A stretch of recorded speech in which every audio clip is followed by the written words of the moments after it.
জিবরাইল আমিন নবীজির দরবারে আসছে। হুজুর আপনি কেমন আছেন? আল্লাহ জানতে চেয়েছে, যদিও আল্লাহ সবকিছু ভালো জানেন, তারপরেও আপনি নবীর খোঁজ নেওয়ার জন্য আল্লাহ আমাকে পাঠাইছে। জিবরাইল জীবনের শেষ বারবার আসতেছে। জিবরাইলকে নবীজি বললেন, জিবরাইল আমার কাছে অসুস্থতা লাগে, খারাপ খারাপ লাগে, শরীর ভালো লাগে না। জিবরাইল আমিন চলে গেলেন। পরের দিন আবার আসছে। হুজুর আল্লাহ জানেন, তারপরেও খোঁজ নিতে পাঠাইছে, কেমন আছেন গো নবীজি? নবী বললেন, জিবরাইল আমি অসুস্থ। আবার চলে গেলেন জিবরাইল। পরের দিন আবার আসছে। আবার এসে খোঁজ নিয়ে বললেন, হুজুর আপনি কেমন আছেন? নবীজি বললেন, জিবরাইল অসুস্থ আমি। জিবরাইল আবার চলে গেলেন। চতুর্থ দিনের মাথায় জিবরাইল আসছে। একা আসে নাই রে, মালাকুল মউতকে সঙ্গে করে নিয়ে আসছে।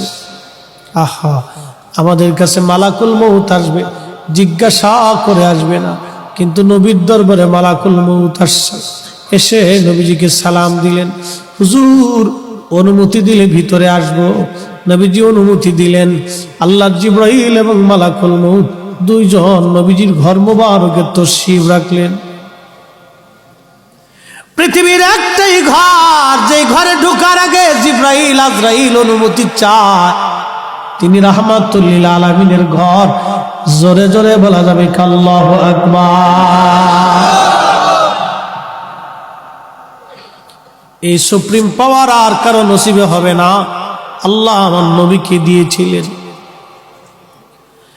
জিবরাইল আমিন আজরাইল নবীজিকে সালাম দিয়ে বলেন, হুজুর আল্লাহর পক্ষ থেকে আমি আজরাইলের উপরে নির্দেশ, আপনি যদি চান আমি জান কবজ করব, যদি না চান যতদিন ইচ্ছা আপনি পৃথিবীতে উম্মতের মধ্যে থাকবেন গো নবীজি, আপনার যতদিন ইচ্ছা থাকতে পারেন। যদি আপনি হুকুম দেন আমি আপনাকে আল্লাহর দরবারে নিয়ে চলে যাব। আল্লাহ আমাকে এই হুকুম প্রদান করে আপনি নবীর কাছে পাঠাইছে। ইয়া নবী আল্লাহ, অনুমতি যদি দেন, আপনার যেইভাবে অনুমতি হবে আমার হুকুম সেইভাবেই হয়েছে। হুজুর পৃথিবীতে এইভাবে কারো, আপনি নবীর আগে কারো অনুমতি হয় নাই, আপনি নবীর পরে এইভাবে কাউকে বলাও হবে না। ও নবীজি অনুমতি যদি দেন জান কবজ করব, যদি না দেন যতদিন মন চায় আপনি ততদিন পৃথিবীতে থাকবেন। তার মানে পৃথিবীর হায়াত নবীর ইচ্ছার উপরে নির্ভরশীল। কাজটা বললেন কেন? আরো জোরে বলেন।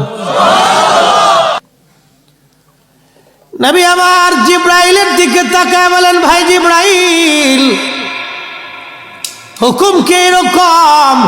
জিবরাইল বলে, হুজুর এইভাবেই তো হুকুম হইছে, আপনি যদি চান যতদিন মন চায় থাকতে পারবেন, চলে যেতে চাইলেও নিয়ে যাওয়া হবে।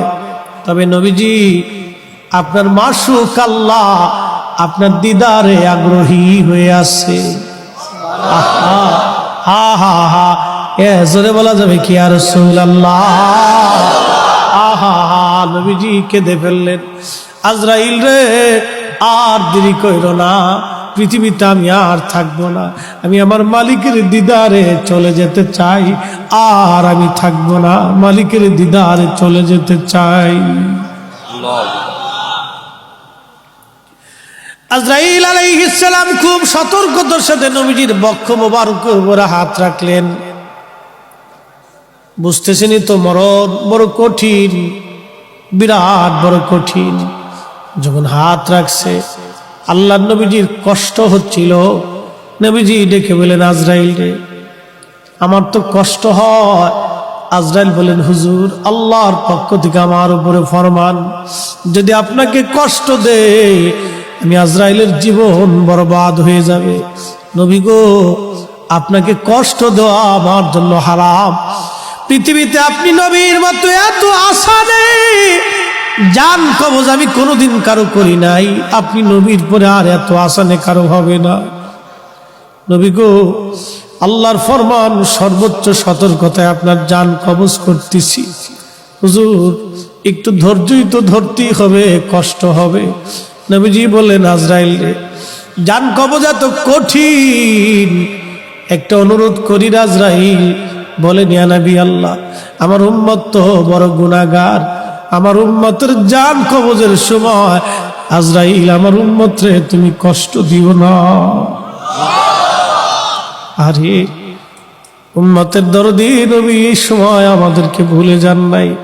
আমরা উম্মত হয়ে নবী ভুলে গেছি, আমরা উম্মত হয়ে নবী ভুলে গেছি, উম্মত হয়ে নবী ভুলে গেছি। এই সময় নবী আমাদেরকে ভুলে নাই, আমরা উম্মত হয়ে নবী ভুলছি। হায়রে কপাল পোড়া, উম্মত হয়ে নবী ভুলছি। বদনসিব, আমাদের বদনসিব, কপাল বড়ই মন্দ। কি হবে রে আমাদের এই কঠিন মেহশরে, কি হবে রে আমাদের কবরের জিন্দিগিতে, কি হবে রে কঠিন মৌতে? উপায় কি, উপায় কি, আমাদের উপায় কি? নবী ভুলে গেছি। আল্লাহর নবী কেঁদে ফেললেন, আজরাইল আমার উম্মতের জান কবজের সময় তুমি আমার উম্মতকে কষ্ট দিও না। আজরাইল বলেন, ইয়া নবী আল্লাহ, নবী গো, আপনার উম্মতের জন্য একটা সুসংবাদ আছে।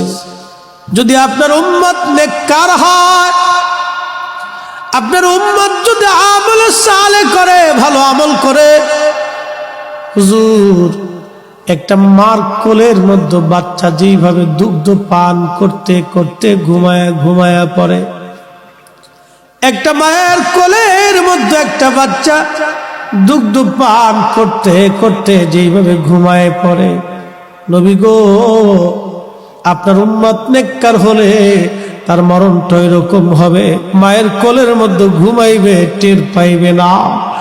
আহা, চিৎকার মেরে বলা যাবে কে মারহাবা।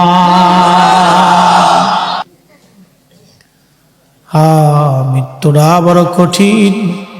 নবীজি একদিন বলতেছিলেন সাহাবীরা রে,